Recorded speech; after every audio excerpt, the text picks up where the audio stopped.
Құранға қатты көңіл бөлу керек. Бірінші бұл мен өзім айтам. Құранға қатты көңіл бөлу. Құран кейде баламыз ғой, бәріміз пендеміз да. Қу тіршілік, өмірдің тіршілігі бар. Кейде Құранға көңіл бөле алмай қалатын уақыт бар да. Сол кезде сұрақ қоямын, неге Құран оқымай жатсың? Кейде өзіме де қоямын.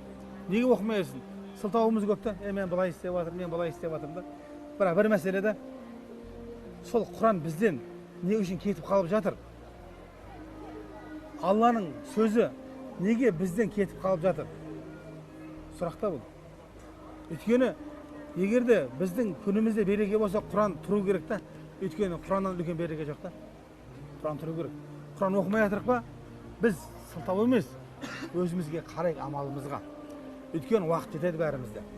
Сол үшін де Құранға қатты көңіл бөлу керек, құрметті ағайын.